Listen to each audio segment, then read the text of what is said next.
All right, I think we will begin then. Thank you, everyone, for coming out to our first event for Focus Week. Our theme is liturgy this year, and I want to introduce our first keynote speaker, Jen Pollock Michel. Uh, Jen is the author of 4 books, Teach Us to Want, Keeping Place, Surprised by Paradox, and most recently, just last month, her book, A Habit Called Faith. Came out. So you might want to check those books out. She holds a BA in French from Wheaton College and a master's in literature from Northwestern University. Currently living in Toronto. She's the lead editor for Imprint Magazine. And you can follow her on Twitter or subscribe to her monthly letter at jenpollockmichel.com. We will have Jen's presentation first, and then we'll have time for Q&A. So stick around for that. I think with that, I'll turn it over. Jen Michel. Great. Mark, can we use the chat as well if anybody wants to? Or, yeah, absolutely. You can leave. You can leave questions, comments there. I don't know if we will save those for the end or okay, sure. Respond to them in live time. It's up to you. Yeah, I had a couple questions that I thought I might ask along the way, and if anybody wants to use the chat function for that, that would be great. Oh yeah, awesome. No pressure though. Yeah, I thought I would start. Great to be with you. I can't believe that last year I was actually on vacation in the Caribbean. So don't feel sorry for me, but it was actually the first beach vacation that we'd ever taken as a family. And I remember just corresponding with you guys at Spring Arbor and deciding, okay, we are canceling. So it's great to be with you, although virtually. And I hope that this is something that God will use even despite some of the technological obstacles and not feeling like I can actually be present with you today. I wanted to start just with a brief story about a man named Evan Roberts. And I'm sure none of you has heard of him. In fact, I hadn't actually heard of him until today when I had a piece of research that I wanted to use. And I thought, well, where did this, I found it in a book. And I thought, well, what exactly is that story related to this research? And I came across the story of a man named Evan Roberts, born in Wales in 1878, I think, worked in the coal mines with his father, and then apprenticed with his uncle as a blacksmith. And this is, again, not anybody that anybody here, I'm sure, would ever know. And did some theological training, felt called to the ministry, and was praying for the country of Wales for 13 years, he said, for a renewal movement, for a revival movement. And he actually came to see that in his ministry, just this movement of the Holy Spirit moving through Wales. And one of the things that happened when he was preaching at these meetings, he had sort of 4 points that he would always repeat at each of the different meetings. And it was just sort of a call, an invitation to the people who were attending to usher in, if you will, revival or spiritual renewal in their lives. And so the first thing was, first put away any unconfessed sin, confess your sin, repent, turn from your sin. The second thing was put away any doubtful habit, anything that you just sort of think, might not be a good thing to be keeping at, in my life. The third thing was just to be ready to obey the Spirit promptly. And the fourth thing was to confess Christ publicly. And I love that second thing in particular, to put away any doubtful habit. And if there's sort of a way into my talk today, it's really to think about our digital habits and to think about what may be doubtful about our digital habits. Unless some of you think that all we're going to be talking about is envy because of social media or pornography, we're not actually going to be talking about some of the more obvious, doubtful, sinful habits that our digital devices can sort of make very easy. But I hope to be able to talk about some things that may be a little bit less obvious when we think about our technology. So I'm going to share my screen now, and hopefully this will work. Great.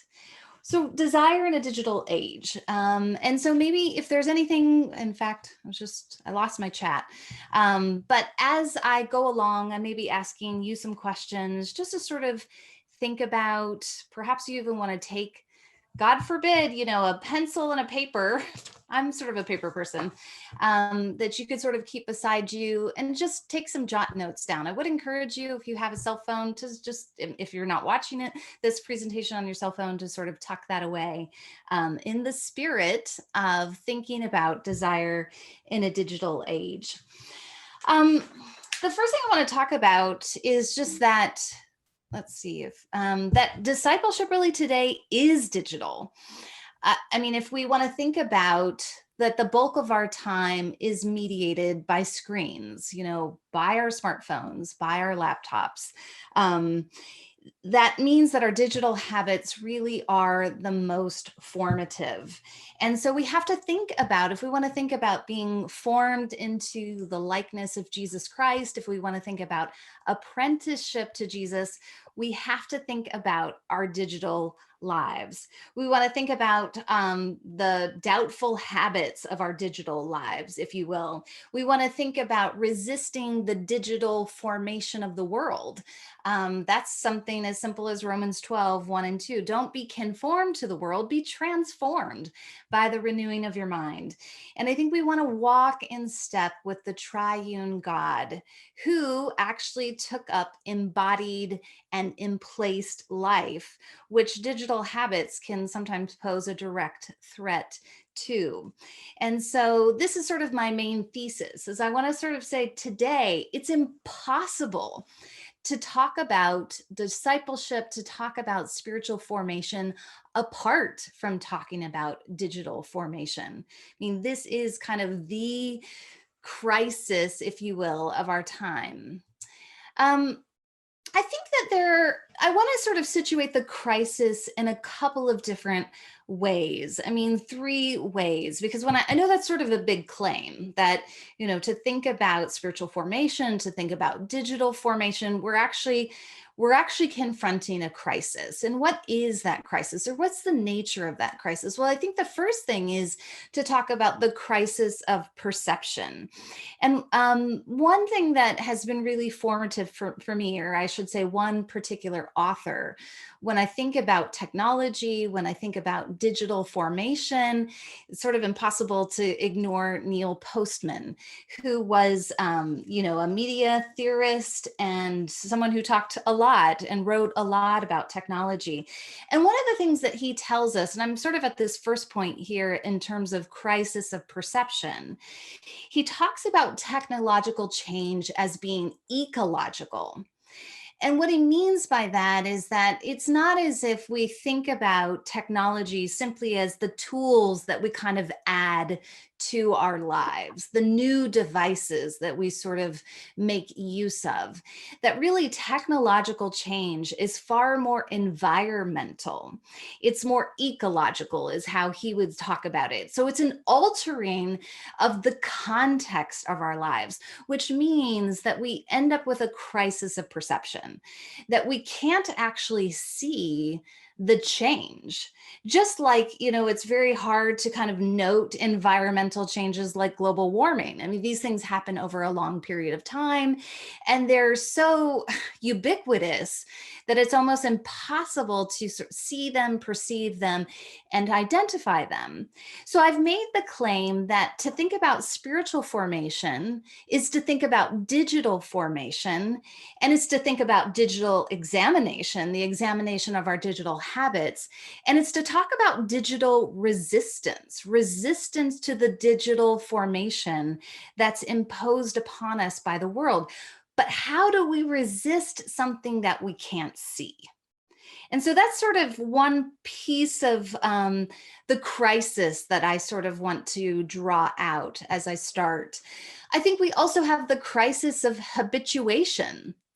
So how do we resist the things that we practice over and over and over again? Now, you can look up a lot of different studies and they're all going to say something slightly different, but basically the bulk of the research is saying we're looking at our phones all the time. Like, Maybe it's every 57 seconds, maybe it's every 3 minutes, but it's probably not longer than 3 minutes for so many of us.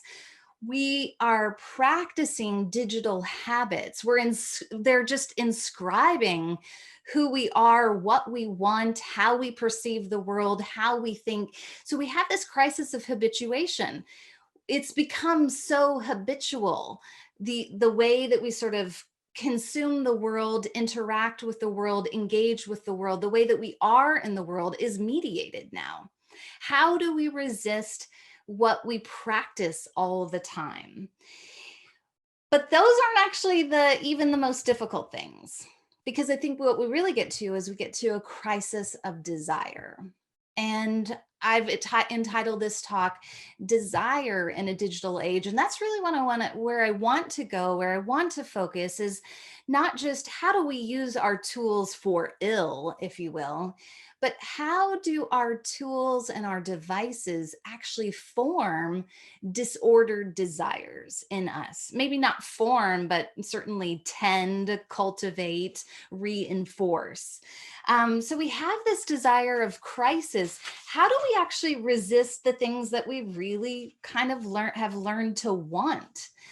You know, I listened to, I think it was listened to a recent podcast interview with Ezra Klein. He's someone that I really enjoy, and I think he has a lot of curiosity about digital formation, not for the purpose of spiritual formation necessarily, more for the purpose of productivity, which is where a lot of people go when they think about digital formation. You know, it's always about how can we actually get more done? Well, we need to get off Twitter.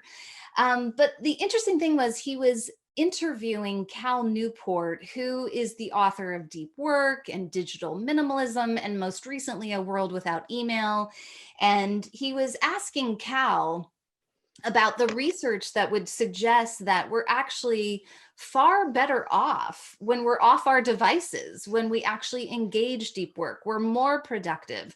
GDP rises, you know, companies are more profitable. And so if we can actually measure the fact that digital kind of disentanglement has all of these material benefits, why don't we choose it? Why don't we choose that kind of relationship with our technology, a relationship whereby we are more in charge of them than they are in charge of us? And it really is this question of desire, because may actually be that this world that we have, this hyperactive, superficial, um, isolating and isolated world may actually be the world that we've learned not just to accommodate or tolerate, but it may actually be the world that we want. And as Christians, we have to sort of ask ourselves, how do we want for a better world? Because that's actually not the world that God made. He didn't make an isolating, hyperactive, restless, inhuman, superficial world. And so these are the kinds of crises that I want to sort of focus on as we talk through this whole question of desire in a digital age. I am not an academic. I'm not a theological expert. I'm not even a social media influencer, which, surely doesn't credential me to give this kind of talk. But I am somebody who pays deep attention to the spiritual life, someone who writes about the spiritual life, who pays attention to the mechanics of the soul, who is rooted in scripture, and who pays attention to the conditions of our modern life to say, well, what are the forms of resistance that we actually need to practice in order to be apprenticed into the life of Jesus Christ? I think probably the thing that most qualifies me to actually give this talk is the fact that I'm a little bit old. The fact that I actually remember a world before the smartphone, before really the ubiquity of the internet even. I grew up, I'm 46. I grew up summer afternoons bored out of my mind. My parents, I can remember, sort of like late middle school, I had an older brother. So they'd leave us at home and we'd like fritter away our afternoons watching soap operas. And then when we got a little bit older, we were watching a lot of MTV. I remember going to college with a Macintosh Classic 2. Now I sort of went back and situated myself on some of the, I don't know, stats or whatever on this particular computer. 2 MB of RAM, I am told, a 9-inch black and white screen. I can remember when I was a junior in college at Wheaton, I was studying abroad for a semester in France, and I was dating a guy, and he had decided early that he was going to come and see me. He was already graduated from Wheaton, and our communication was so infrequent. We're literally mailing letters to each other. Like maybe very occasional phone calls because they were super expensive. And I think about like how much easier that breakup would have been because I broke up with him the day that he stepped off the train to come and see me. That would have been a lot easier had we had text and email and FaceTime. I can remember my first teaching job in 1996. I had graduated from Wheaton, and I remember that a lot of the school announcements were coming through voicemail, and the administration kept reminding teachers, please don't use your voicemail. Please actually use email to communicate with each other. And now, 20 some years later, have Cal Newport trying to envision a world without email. So there, in some sense, I do feel that I have a bit of a glimpse, at least, at a former I'm listening, huh? where we didn't have to, I guess before the world where the smartphones were just ubiquitous, if you will. So that's the thing that qualifies. Oh, poor Robbie. He's gonna be. Someone may be not muted. So just in case that. Guide to Telemental Health. Maybe Mark can. Do you remember seeing that? That might be the thing that qualifies me the most to actually give this talk, is the fact that I am just old enough to remember a world before, something like that. really before people actually had a personal computer, every single person. Here are some of the questions that I think that are really interesting to ask as we sort of spend time together today. What I've said now, I've taken kind of the postman view that technological change is ecological, which means it's really hard to see. But it does change the very conditions of our world. It doesn't just give us new tools, new devices, it changes the world in which we live. And so what are the material conditions of this new world? And then what desires are formed by those new conditions? The fact that we live in a different kind of world means that our expectations of the world have changed. And so what we want to ask ourselves is, well, what are those new expectations, those new desires? And then how are these desires counter to my apprenticeship to Jesus? Now, this is a very old idea in the sense that desire, the formation of desire, is at the heart of the project of what it means, of holy desire, I should say, is at the heart of the project of being a Christian. This is Augustine, who talked a lot about the right ordering of our loves. And so that's kind of the way I'm approaching this talk. If I can identify the new conditions of this world, the new desires and expectations that I have because of this new world, now how then are those desires counter to my formation, my spiritual formation? What habits of resistance do I need to practice? Do you need to practice? And then this final one, what will be the cost of my resistance? Because there always is a cost to resistance. Otherwise, it wouldn't be so hard. I think about, Jesus meeting the rich young ruler. What must I do to follow you? And he gives him the commands, and this man's wonderfully reassured. I've kept all of these since my youth. And Jesus says, now go sell all that you have, give to the poor, and come and follow me. And the man left sad and downcast because the cost of following Jesus was too high. And that may be something that we will find ourselves wrestling with. What will be the cost of my digital discipleship? Well, the good and possibly bad news is that we actually don't have new spiritual problems, and we don't even have new spiritual solutions. I find it super fascinating. I've been doing some work recently with the vice tradition, which is quite old, ancient, and then of course medieval Christianity had incredible acuity and acumen to talk about the mechanics of the human person.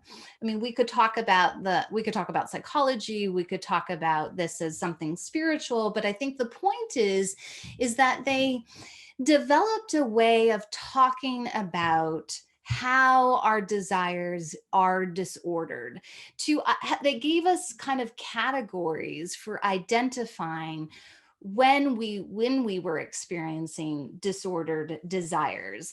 And so we have actually with the very first kind of vice list that we have. Now, when I talk about the ancient vices, I'm talking about the 7 deadly sins. It actually started out with the 8 deadly sins in the 4th century with Evagrius of Pontus, who was a desert father.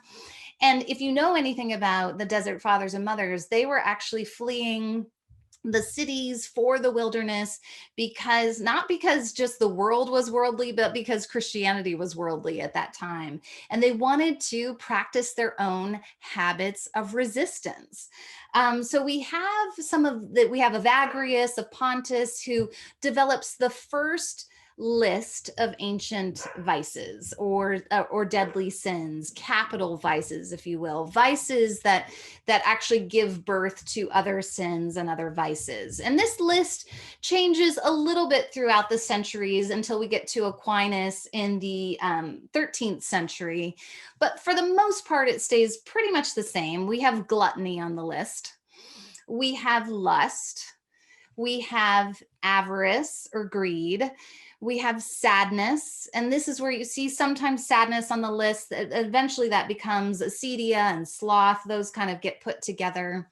Anger, wrath, acedia, sloth, and I'm going to be that's actually going to be a big focus of my talk today. We're going to talk about that. Vainglory.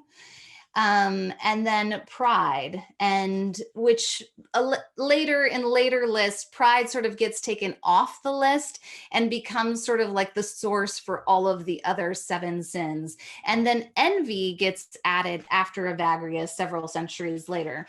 The point is that if you actually do a little bit of homework on the 7 deadly sins, you find them to be pretty comprehensive. You know, do we really have new spiritual problems? I mean, I think that's a temptation to think about in a technological age. Well, I've said that the conditions of the world are different, but does that mean that we actually have different sins? Do we have different vices? Do we have new spiritual problems? And I actually don't think that we do. So I don't think that we need to be sort of mining, searching, excavating for kind of new sins, if you will. I actually think that we could sort of look at old lists and find a lot of help in some of those lists. I actually don't think that we have new spiritual solutions either. I mean, there's something very simple about the approach of Jesus in the Sermon on the Mount, Matthew chapter 5, verses 27 through 30. And this is also repeated in Matthew chapter 18, verses 7 through 9. Jesus says, if your right eye causes you to sin, tear it out and throw it away. It's better for you to lose one of your members than that your whole body be thrown into hell.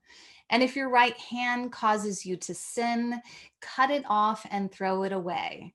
For it is better that you lose one of your members than that your whole body go into hell. And so what is Jesus saying? So, you know, really, we don't actually have new spiritual solutions. We can't improve upon what Jesus has said. He has said, take every necessary measure.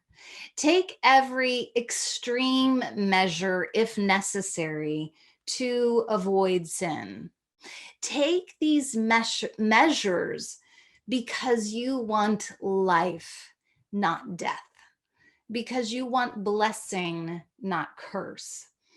recognize your own impulse to find exemption and exception with yourself. Because this is actually Jesus in the Sermon on the Mount.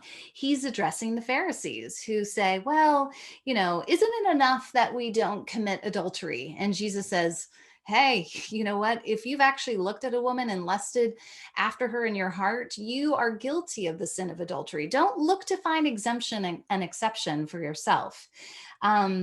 And this whole idea, I think, as Jesus says, tear out your eye if it causes you to sin, cut off your hand if it causes you to sin. It is to remind us that there is a painful process involved in spiritual formation. Again, to sort of connect to the idea that habits of resistance will probably feel painful and costly to us. But this is, again, to draw this idea out. We don't have new spiritual problems. We have the same sins. The human heart has really not changed in terms of its posture toward autonomy and rebellion against God. And it can look and manifest in all kinds of different ways. And we don't have new spiritual solutions. It's do whatever is necessary.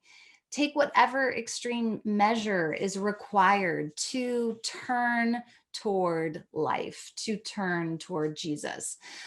Well, we do have new conditions.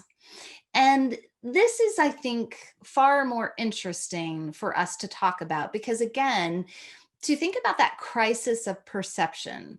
If technological change is ecological, if it's environmental, if it's changing the conditions in which we live, then it's hard to see. And so I hope that this is actually perhaps maybe one of the more insightful parts of the presentation, because I think this is something that's incredibly hard to see, perhaps easier for people to see who've not lived in the world, the smartphone world that we live in forever. We haven't lived in this forever. Now, again, I've told you, I'm not going to talk about the obvious stuff. You want to pick up your smartphone and, we could talk about lust. We could talk about Amazon and greed. We could talk about cancel culture and wrath. We could talk about vainglory and social media. And if we want to talk about doubtful habits, we could certainly, let's talk about TikTok, although I am thankful for a recent recipe that someone sent me from TikTok. But I want to talk about these ecological conditions. I want to talk about how the world has changed and how our expectations have changed of it. And I think here, first of all, I want to talk about this new world that we have and the world that we've been formed to want. And it is a world without burdens. It is a world without friction. And I mean that in the most actual physical, concrete sense, as much as I mean it in other ways too. I mean, here we are on Zoom.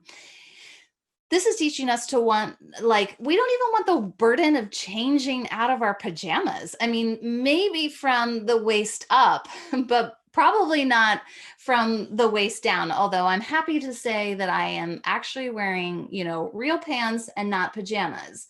But you can sort of imagine, to be in a technological world, we grow in our distaste for burdens.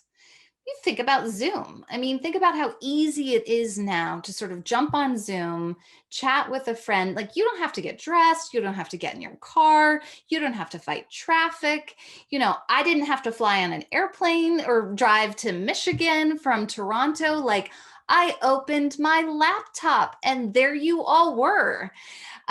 So you can imagine this kind of world that we're sort of now formed to want. I want a world without burdens. Think about leisure in kind of the smartphone age. It doesn't get any easier than the Netflix binge. I don't have to travel. I don't have to leave my house. Again, I don't have to get out of my pajamas. I just have to sort of click to the next episode and the next episode and the next episode. And trust me when I say that I'm not speaking as someone who doesn't struggle with this. I'm speaking exactly as someone who does. Think about ghosting as kind of relationship conflict management in a smartphone era. Again, it doesn't get any easier than, I just don't answer your text. I don't answer your call. Like, we don't have to have any awkward conversations. We don't have to have like, there's no drama. Like, literally, I just don't answer you. And then you sort of get the message that I guess this relationship is over, whether it's a friendship or a dating relationship. A world without burdens. Like, it's just so easy and effortless. And truthfully, if we're going to really get kind of personal and intimate, we could even just talk about sex. In 2018, Kate Julian in The Atlantic wrote an article called "The Sex Recession," and she's talking about all the statistics globally, really. I mean, I think this particular example that I found was in Japan, but I think it sort of is across the board, that rates of masturbation are up, rates of actual physical intercourse are down in younger generations. My generation, my parents, my grandparents, we all had more sex than you guys did at your age. And why is that? Kate Julian is actually saying in the article that 5 of the 8 reasons have to do with our technology. And there's this idea, and people actually, I think there's a word for it in Japanese now, to talk about sex being something tiresome. Like, I just can't even handle the burden of the physical burdens that are the ways that I'm encumbered because of physical intercourse. So I'm going to choose these other versions, less burdensome versions of sexual pleasure and sexual titillation. So, we actually think about our devices as gaining us kind of efficiency and time. But I think that is a short-sighted, I mean, that's one version of it, but it's short-sighted because technology is often, it's just sparing us physical effort. And so if you look at like Marshall McLuhan, who was a Canadian media theorist, he talked about technology acting like a prosthetic arm, that it's mechanical, it's doing things for you, it's sparing you from having to do them for yourself. And so he was extrapolating that to even like the vacuum cleaner, for example. It's a prosthetic device. Like, it's helping me, it's sparing me the bodily effort of actually having to sweep with my broom and bend over with my dustpan and then carry it over to the garbage. And so what you start to see when you think about this kind of ecological change that has been, that our technology has sort of given to us, what really becomes kind of the demons of today, the things that we want to avoid, are hassle and inconvenience and physical effort. One of my favorite statistics, now this is a little bit old, I need like a Gen Z statistic, but in 2016, 40% of millennials said, you know what, we don't even bother with eating breakfast cereal because it's too much effort. 2016, 40% of millennials say we don't eat cereal because it's too much effort. Now, in my mind, I'm like an egg person, so I can't imagine what is less effort, what's more effortless than cereal? I guess it's like a fig bar or something. You just tear the package. So this is troubling for a lot of different ways, a lot of different reasons. We're learning actually to despise bodily effort. And what would that connect back to? Now, I've talked about the ancient vices, the 7 or 8 deadly sins, depending on which list you're looking at. And what I want to introduce to you right now is just the sin of acedia, which is not a word that many of us know, we're not maybe familiar with that word. We don't really talk about it much in our spiritual formation literature. I mean, you'll find it out there. And I actually just wrote an article for Christianity Today talking about acedia and the practices of Lent. So if you're interested in that, you can look at that. But the vice of acedia is the vice that's traditionally translated as sloth. And you can see how I'm correlating this with this kind of world that we want, this world without burdens, this world without friction. It's a world that forms in us acedia, a certain kind of sloth, but it's not just physical sloth. It's not just, I can't be bothered to get up off my couch. It's that I can't be bothered with much of anything. I love how, Kathleen Norris wrote a book called Acedia and Me. And she says it's acedia is like the listlessness that kind of comes over your soul and you can't even rouse yourself to give a damn. You can't even rouse the effort to give a damn. You might not be able to give a damn about your neighbors. You might not be able to give a damn about your own family members, about the needs in your community. And it may be that you can't even give a damn about yourself and your own spiritual formation. Laura Fabrici wrote a book called Keys to Bonhoeffer's House, which is a wonderful kind of memoir-ish, as she engages with and talks about Dietrich Bonhoeffer's story. And so many of us kind of think about Dietrich Bonhoeffer as this hero of courage. We think about his moral courage. But one of the really interesting things that Laura does in her book is she looks at Dietrich Bonhoeffer and those in German society, other German Christians, and talks about the political acedia of the moment. This kind of idea that, yeah, things are probably going wrong. Yeah, there's probably injustice that people are suffering, but I can't really be bothered to care about that. And I wonder if that sounds familiar to you, because it certainly sounds familiar to me. Rebecca DeYoung wrote a book called Glittering Vices. She's at Calvin College, and she talks about acedia, and I think it's one of the best definitions of acedia, because it involves both spiritual and physical and emotional. Like it really has this kind of broad range to it. She says, acedia is resistance to the demands of love. Resistance to the demands of love. Now, so if we live in a world where we learn to want, learn to want a world without burdens, we are learning to want a world without demands. We're learning to practice acedia. We're actually learning to despise what God himself loved in the act of the incarnation. When Jesus of Nazareth took up bodily life for the salvation of humanity, took up the burdens of bodily life. So what are we going to need to do? We're going to need to practice good burdens. What one form of spiritual resistance to acedia, to the desire for a burdenless, frictionless world, is to just take up practices that actually force us to engage burdens. Now, this requires us to recover like a theology of the body, to say the body is good and physical effort is good, and strain and strenuous effort, like these can actually be really good. It's not actually the thing that we should learn to avoid. It's the thing that we can learn to engage.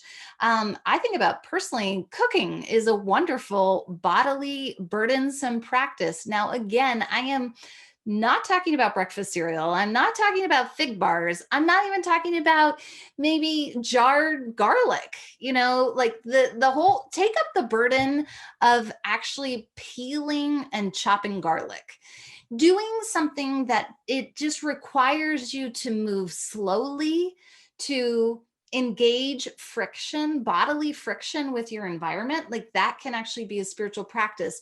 You can learn to sort of slow down. You can learn not to despise that. You can learn that that is actually good. I think about caring for children. I happen to have 5 children. Probably most of you listening to me can't even imagine, that stage of your life, but you don't have to have a child to care for a child. You can find a family that you could care for a child and engage just good burdens of picking kids when they fall on the side, picking them up when they fall on the sidewalk, and bandaging a knee and wiping a nose and maybe wiping a butt if you have to. But caring for children is a way to engage burdens. I think friendship with the poor is a wonderful way to engage physical burdens. I have a friend who is a refugee, and I've been friends with her now for 4 or 5 years.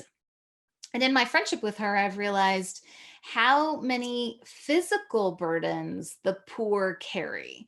It's something as simple as if you don't have a laptop and you don't have a printer and you need to get that form printed and filled out and emailed, you have to get yourself to the library in order to do that. And so to be friends with the poor is to actually engage some of those burdens. This is a friend who, during the pandemic, with her 3 young boys at home, she's a single mom, it wasn't possible to go to the grocery store during a global pandemic. And so it meant that I had to get some extra bags of groceries, and I had to make that extra trip to her house. And then because she lives in an apartment complex, I don't just pull up into her driveway. I have to walk those bags some distance, and it's a city street and there's never parking, exactly as I need it. These are good burdens just to practice, because what it does is it helps us resist our own resistance to the demands of love, because love will always require us to carry burdens. Marriage will require us to carry burdens. Friendship requires us to carry burdens. Parenting, caring for our aging parents, being a good neighbor. Love requires us to carry burdens. And this is, of course, the love of the incarnate God who took up the burden of a body and who emptied himself, became nothing, made himself a servant. I think that these are the things that I'm talking about as ways to resist acedia. We can practice good burdens. Well, another kind of, I'm going to leave that behind. So we've learned to want a world without friction, a world without burdens. And of course, technology also inscribes in us the desire for a world without bounds. We just don't want limits. And there's something about the promise of technology. Again, we're talking about ecological change. It's this whole notion that now, like, the world is just endlessly expansive and infinite. Your time is boundless. Your capacity is boundless. Your responsibility is boundless. Your influence is boundless. Your expertise is boundless. And this is, again, just it's this whole despisal, and I would say disavowal of the body, because the body is in itself a boundary. It's a boundary in space, and it's in a boundary in time. And of course, as we learn to want a world without boundaries, we're really wanting the kind of world that Adam and Eve wanted in the garden, a world where we can be like God. I think about early in the pandemic, as so many of us, and I'm sure many of you can sort of relate to this, I felt incredible anxiety. And it wasn't anxiety that we would get sick necessarily. It wasn't anxiety necessarily for employment. It really wasn't even anxiety over our children. Like, they were fairly well situated with their school situation. I mean, it was just anxiety over time. Time itself was just upside down, and I didn't really have a sense of when it all was going to end and when was life going to return to normal. And of course, here we are a year later, and it's still not normal. But I think about how initially I decided to engage that anxiety. What I did is I made all these lists of all these projects that I was going to do. But in order to make those lists, I decided I'm going I'm going to organize all my stuff digitally. Like I am kind of a paper person. I've got this paper planner and I thought, but I also have a project management system that's digital. And I thought I'm going to switch everything digitally. Everything is going to be streamlined.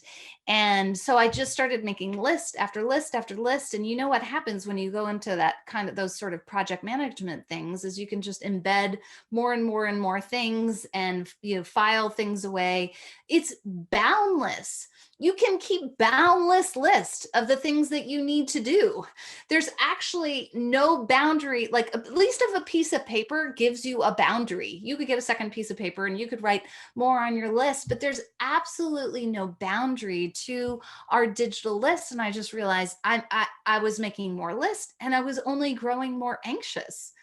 And I realized that I have to actually impose upon myself a boundary. And for me, in terms of just time management, it was just returning to paper. It was just a simple kind of spiritual practice of saying, I can't do endless things. So that's one way that we're sort of, you probably have your own examples of how you're seduced kind of by this promise of boundless time, boundless capacity, boundless responsibility. I love Lawrence Scott's work. He has a book called Four-Dimensional Human: Ways of Being in a Digital World. And one of the things he talks about is how place is completely reoriented in our digital spaces. I mean, I could say I'm here, but where is here? Like, is here in my office here in Toronto, or is here actually here with you on this screen? Where are we right now? Are you in Spring? Like, what are these digital spaces? Don't really allow us to map ourselves as easily as physical spaces. And the point of that is that it just leaves us with more and more responsibility, more relationships, more knowledge of crises in various parts of the world. And the interesting thing is that then if place is sort of amorphous, something that's very kind of vague and shadowy, then presence is something kind of optional and diluted and voluntary. Which means that, again, it sort of just kind of contributes to the acedia that we were just talking about. That if I can sort of opt in with my own presence, I get to opt in. Where will I choose to opt in? I'm going to choose to opt into the spaces that present me with the fewest burdens. We could talk about other sins of kind of this sense of boundlessness, sins of avarice. I don't even know actually how many books I ordered from Amazon. Like, I need to stop kind of that reflexive, like, I want that book. Okay, great. Order it from Amazon. Perfect. It's coming tomorrow. This kind of bound, like, I have access to so many things, sins of avarice, sins of gluttony, sins of lust, just over desiring things because they're available to me. What are the spiritual practices for this new world, this world of boundlessness? Well, we have to practice our limits. We have to practice the limits of our body, the limits of our place. We have to practice the limits of our knowledge. I think one of the things most recently for me is to realize how difficult it is to just say, I don't know. Because the internet, with the kind of the boundlessness of information, it makes you feel responsible to know everything. It makes you feel responsible to know if your friend from high school posted on Facebook that they have some tragedy. Like, if you find out later that you didn't know that, you sort of feel a guilt and a shame about that because you have boundless responsibility to all the people that you've ever known. How do you practice your limits? How do you say, I don't know? How do you just say, I can't do that?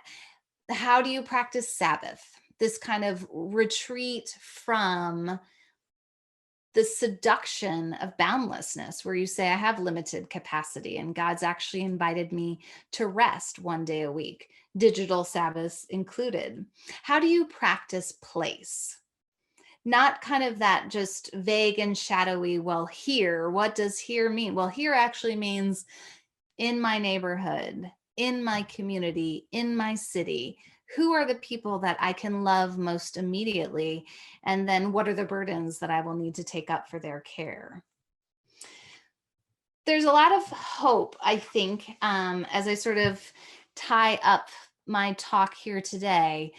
I talked about these three dimensions of the crisis of perception. How do you resist the things that you can't see?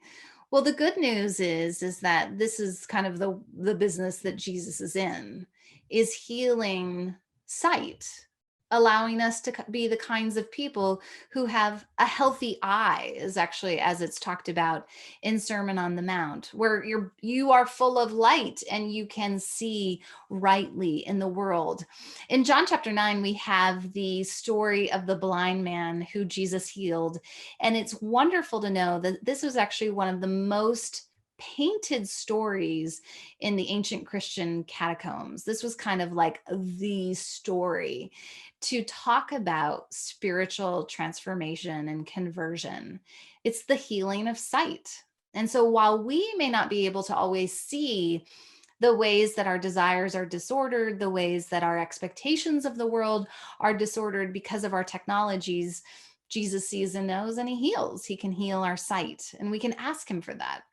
The crisis of habituation. How do we resist the things that we practice? Well, the wonderful thing about Christianity, again, sort of a very simple sort of frame, if you will, for spiritual transformation is putting off and putting on, practicing, like leaving off old practices and habits, which is going to be what I'm talking about a lot on Wednesday. So join me on Wednesday evening. Putting off doubtful habits, sinful habits, and learning to practice new things. And this is something that the Apostle Paul, this is language that he used. Practice these things, put them, imitate me, keep doing these things. The God of peace will be with you. And just the crisis of desire. And I think this is the most important one. Because as I've told you, that our technology now is forming in us desires for a burdenless world. I think only the Holy Spirit can give us a desire for burdens. A desire, we're being formed for a world that is boundless, and there's an endless seduction to that. Only the Holy Spirit can give us a desire, a recognition and a gratitude for limits. But we know that the Christian project isn't just the reformation of our thinking. It's not just the reformation of our behaving. It really is the reformation of our desiring. That just as Christ was raised from the dead, we are raised to walk in newness of life. And so I just want to encourage you to choose life, choose the burdens that are involved with life, choose the limits that are involved with life. I've gotten most recently very interested in the theme of trees in scripture. And I was listening to a lecture, this man who, actually Tim Mackey from the Bible Project, you can go listen to it, talked about in the Garden of Eden. It sort of sets up kind of the whole frame for the entire biblical story, that there is a tree of life and there is a tree of death.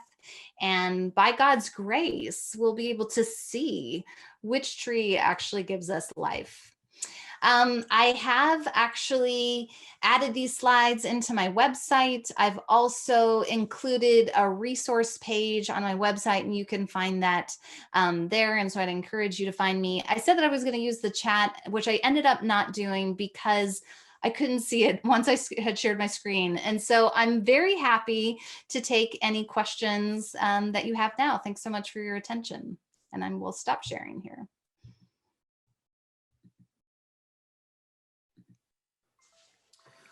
Well, Jen, thank you so much for that amazing presentation.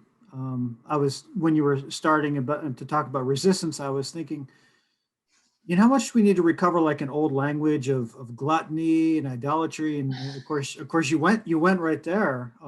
I think you're exactly right. The more things change, the more they stay the same. It's the same old desires. Maybe they're manifesting themselves in different ways, but it's the same same things. And so I think you've given all of us a lot to think about here. You've really, I think, reoriented our understanding of resistance. I think we hear a lot, we need to resist the world, but maybe not in the ways that you were expressing today, is in kind of an everyday kind of way, and that the dangers of getting tied up in idolatry are all around us, and a kind of everyday idolatry that I think you were calling us to be on guard against. So thank you so much for that.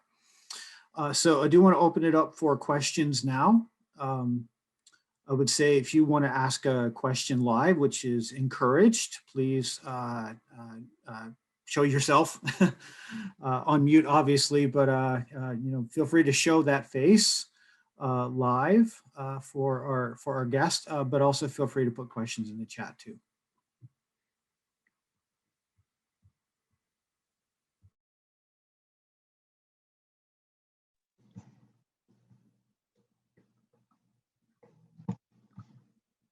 Hi there. I just have to say I really enjoyed your presentation, so thank you for that.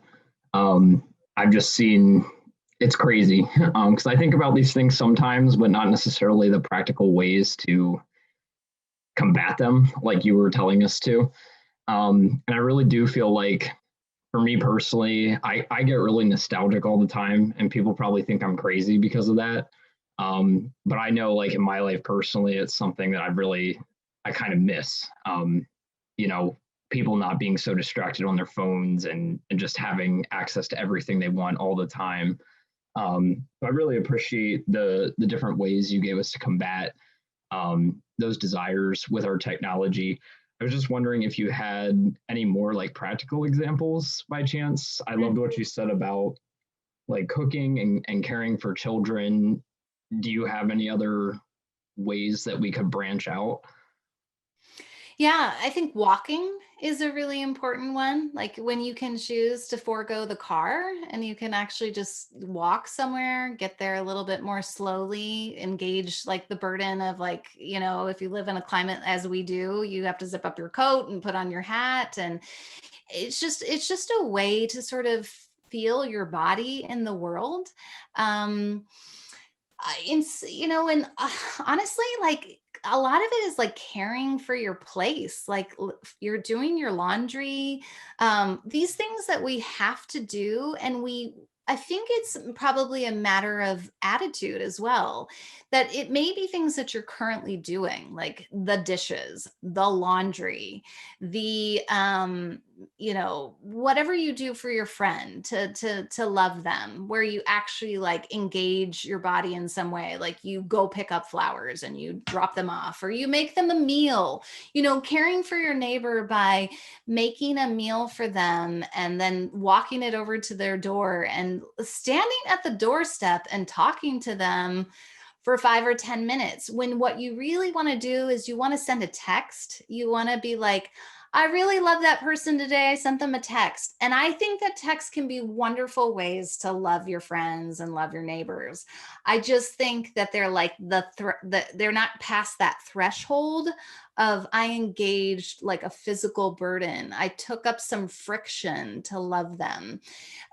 So anything like that, having a digital Sabbath is really, really good, where you put your phone to sleep for a day, sundown to sundown to sundown, Saturday to Sunday or whatever. Or if that just feels so just crazy to even think about, do it for 2 hours, and then I think the point is that until you create a little bit of space, you don't even have the wherewithal to see what could be available. Because you have to like put off the technology so you can put on something else. So those are some other ways. In a lot of ways, my life kind of just naturally inclines to like bodily effort. Like I have 5 kids, I got to make dinner, I got to drive them to school. And the interesting thing though, is I think for young people is to know that those are going to be good burdens ahead for them.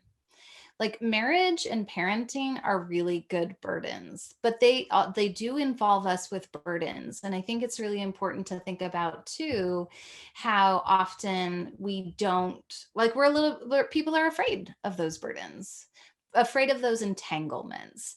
And so the more you can practice burdens, the more you can just say, this is good, because this is what the work of love requires, then it could be anything.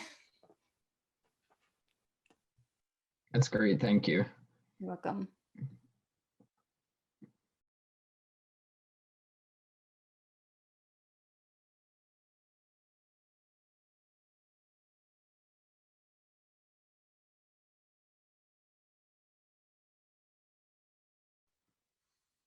More questions?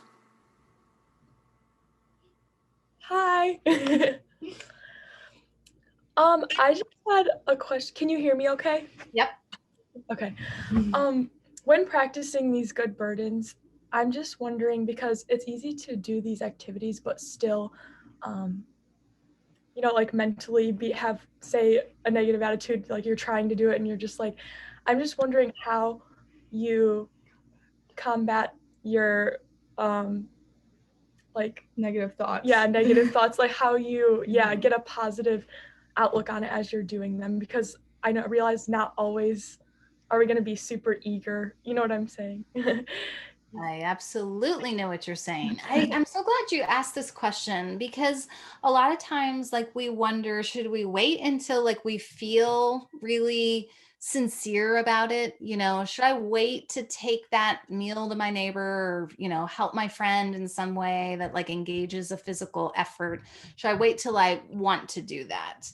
And because we don't want to do things that are just hypocritical. We don't want to just like go through the motions. But the interesting thing is, like, sometimes the motions actually lead to the desire. And so when you practice the habits of bodily burden, if you will, like, you might be in the middle of doing it and going, oh, this is so frustrating and inconvenient. I can literally, like, that happens to me probably every day, where I'm like, oh, why do people get hungry in this house? And I actually have to make dinner. And, people, I have like just the annoyance of how people leave the sink really dirty. And I come and I think, why can't anybody else like just wash down their food, and just clear out the sink, And then what do I do in that moment? Like, sometimes I just grumble. But then, sometimes, like, I think that I do it, and then, maybe it's later in the day when honestly, a lot of it happens in prayer. You're just like, God, I think what it is like a confession that you feel entitled to a life without it. Where you're just like, I feel, God, entitled to like a really good, easy, burden-free life. Like, I sort of feel like everybody should serve me. And then you think of a scripture like, the Son of Man didn't come to be served, but to serve, and to give his life as a ransom for many. And then, maybe it's, God, help me to have that attitude. Maybe that's the verse that you put, on your mirror, or you put on your phone and it's your home screen. How ironic, right? Put it on your home screen. But anything to kind of remind yourself of like how you can connect the dots. Because I think you're right. If you just do it and you never try to connect the desire to it, you're probably only going to get halfway there. Like, you're going to do it, and that's going to hopefully form some of the desire. But the more you can kind of bring in like scripture, or just acts like prayer, where you say, this, Lord, I want you to form this attitude in me, because I don't have it. And I don't think any of us do. And I think even if we didn't have technology, we would find ways of avoiding the burdens and the demands of love. Like, that's just kind of what it means to be human. Great question, though. Thank you so much. You're welcome.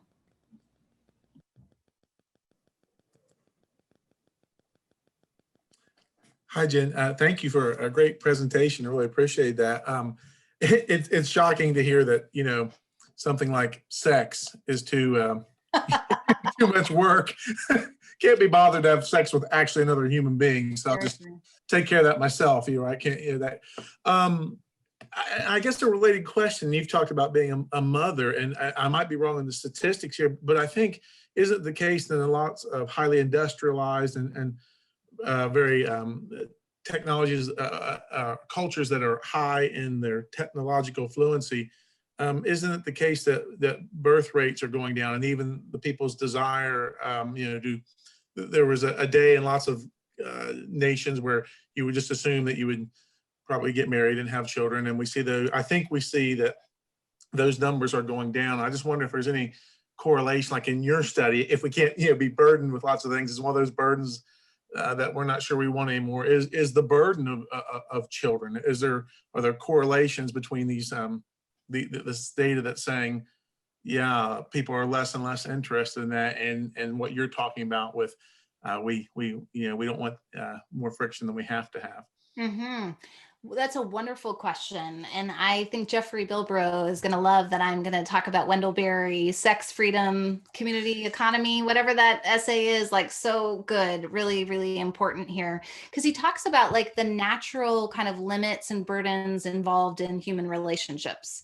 And so the more that you move toward autonomy as an ideal, the less and less you want kind of the burdens and the constraints of human relationships, whether that's family life, marriage, parenting. And I think it's absolutely true that we see with industrialized technological societies despising the burdens that are the entanglements of human community in all of its forms. And it's interesting because there's a pastor in my church who's doing some research right now on gender. His PhD is addressing, some gender issues and stuff. And he's talking a lot about the changes that happen as soon as we conceive of the sovereign self. This is a relatively new ideal, right? I mean, 2000 years ago, people saw your primary identity was as it related to other people, right? Who you were in your family, who you were in your community, the sense that you had kind of your own sort of individual freedoms and preferences. That just wasn't even a conception necessarily. So when you have the rise of the autonomous self, Carl Trueman, The Rise and Triumph of the Modern Self, Charles Taylor, A Secular Age, like they're kind of giving accounts of this. As you have the rise of the autonomous self, then you now have a whole new way that people can conceive of their lives, right? And truthfully, birth control is a technology too, right? So as soon as people are able to sort of exercise some form of control in terms of how many children they have and when they have them, and of course that control we could argue is fairly illusory in a lot of ways, because you might be able to prevent a child getting pregnant, but you can't always make it happen, right? So we have far less control than we think we do. But I think it's very, very important. That's actually why I said that. Whenever I talk to young people, I want to say, like, marriage is a wonderful burden. God actually said marriage is good. Yes, it entangles us. Yes, it gives us limits and constraints and burdens, but it's really good. And that's why we have to train ourselves for burdens, for saying that they're good. And same with parenting. So I think your question is a really good one. Thank you. You're welcome.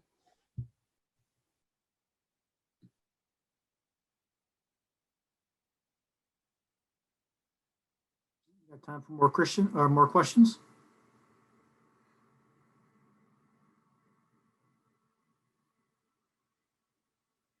I like that cereal is part of the slow food movement. I understand that though. I've just recently gotten back into cereal because I was off it for a long time because it just took too much time. Just give me a bar, maybe some milk, and I can go. But cereal, I mean, you got to take the box and put it in you got to get the bowl and the spoon, and yeah, it's just a lot of work. And you know what? Then you go to eggs. Like, we're an egg family. So, and God forbid a homemade muffin or something. But these are good burdens to practice.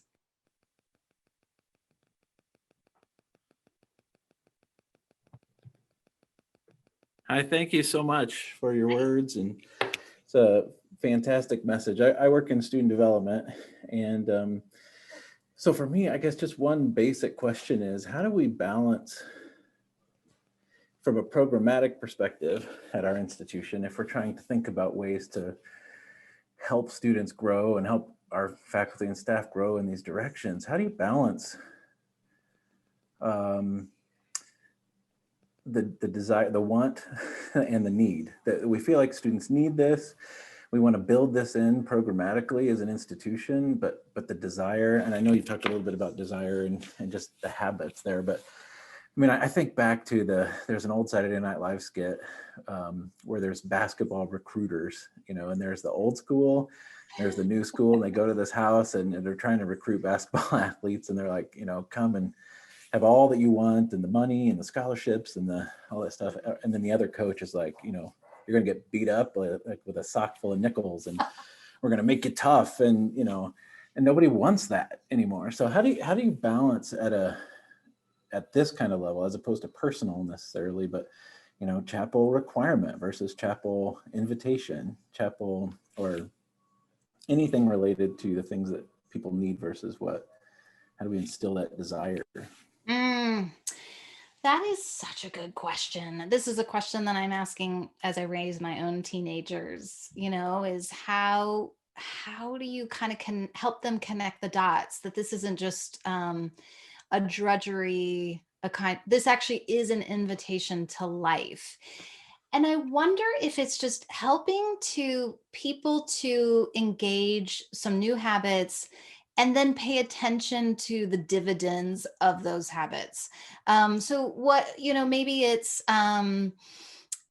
you putting your phones, like having people enter the cafeteria and then the phones are baskets in the middle of the tables or whatever. And I don't know if you already do something like that, any kinds of thing. And then you ask people like, how does your conversation change when people actually leave their phones in their backpacks, you know, or they put them in the baskets, like where you can help people actually start to taste and see?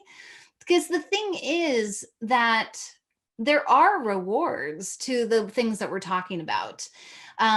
They're just not as immediate, and we have to almost look for them. And that's the thing about the gratification piece of it. I mean, we really are talking about brain science here. You know, every time you pick up your smartphone, right, and you get a nice little notification, you get a hit of dopamine, you feel like you're loved in the world. And helping people kind of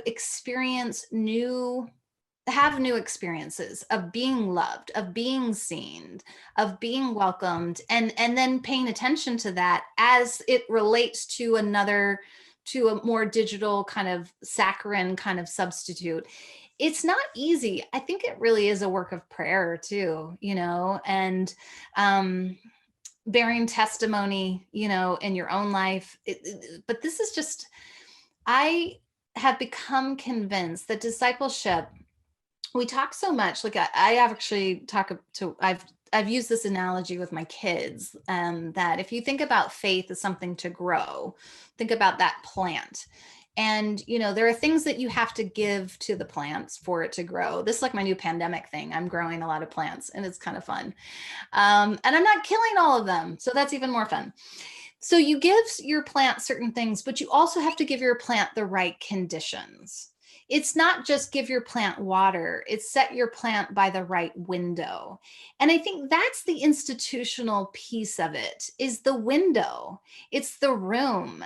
It's the, you know, it's the air, it's the atmosphere, and it's really the conditions. And one of the amazing things too is just when you have more of a self-contained environment. I don't know exactly how self-contained your campus is, like how many commuters you have or residential students, but you have some opportunities to imagine how to change the conditions.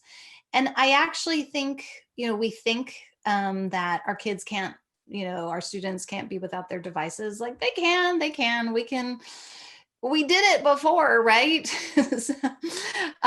So I think your question is such a good one. I'm not sure if I'm answering it correctly, but what a wonderful conversation to be having. Yeah. Thank you so much. Mm-hmm.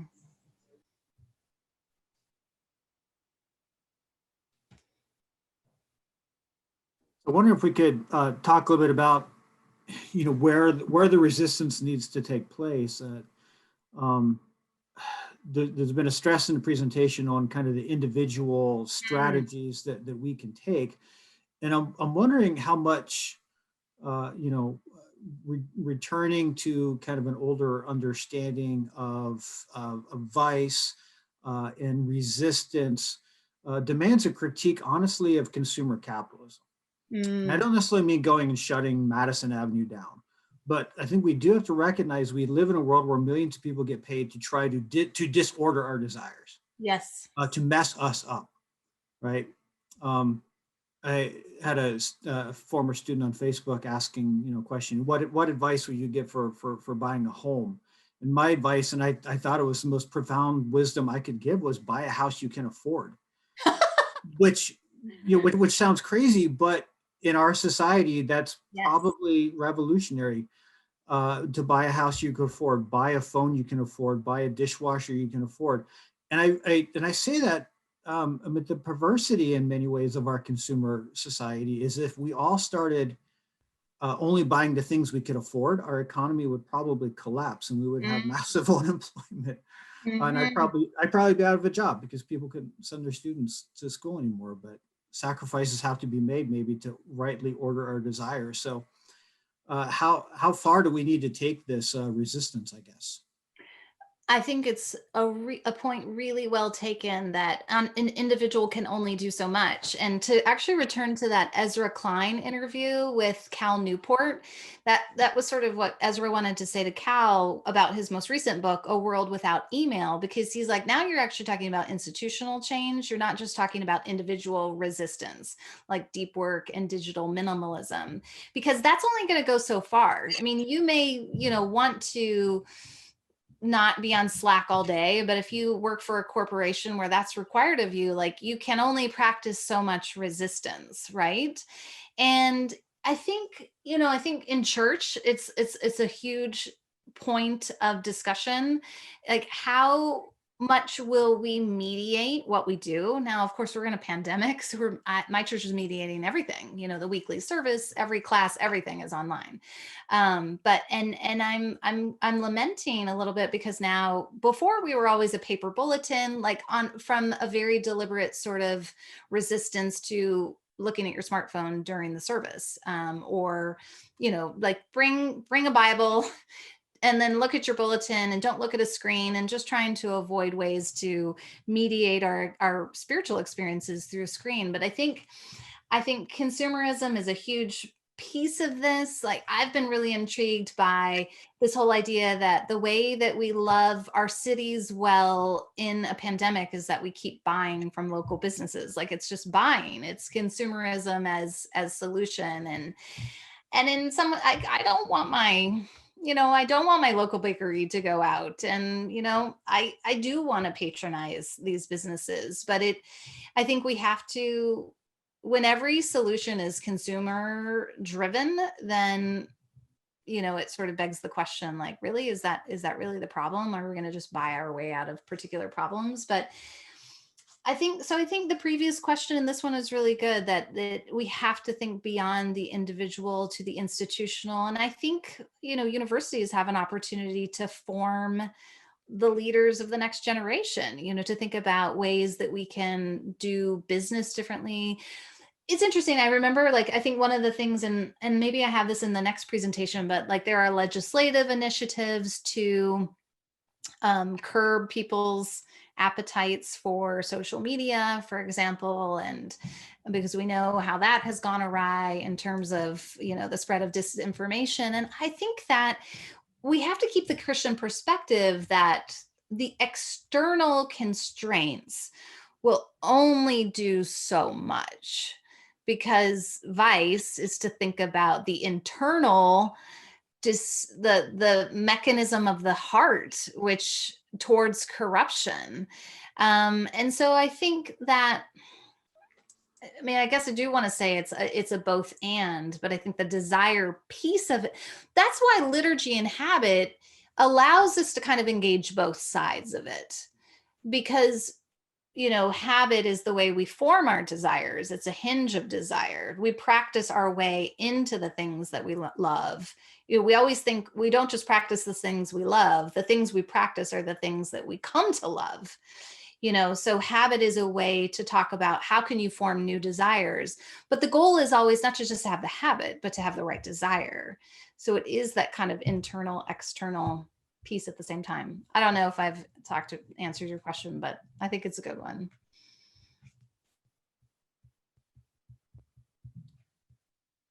We have time for maybe one more question.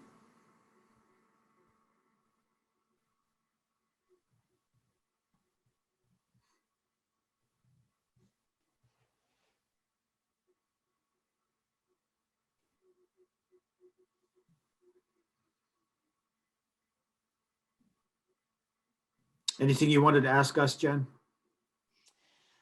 Oh, I don't think so, but it's great. It's great to talk about. It's actually great to talk about because this is not something that I come from a place of, well, I've got this all figured out. Like I'm struggling as much as anybody else with the formation of disordered desires and the formation of better habits to lead to better desires. So I feel very much that I'm a co-learner. Well, the nice thing is we get to continue this conversation with you on Wednesday. So thank you so much for being part of our focus today. And Jen Michel will be back on Wednesday. I wanted to say a quick shout out to Jeff Bilbrow and Tom Holzinger-Friesen, who did the initial work of getting Jen and our other keynote speaker, Alan Noble, here and putting this together. So it's been a really amazing start to our focus week. So thank you so much for being a part of it. So just continue to check continue to check the focus schedule. We have some more excellent keynotes coming up this week. And then of course, a whole slate of faculty workshops on Wednesday and Friday. So hope to see you again. We say what is it on Zoom? A clap for Jen and appreciation for. I'll raise my hand so you can visibly see. Thank you so much for being with us today, and we look forward to being able to talk with you again on Wednesday. It's been wonderful. Thank you. Great. Thanks so much.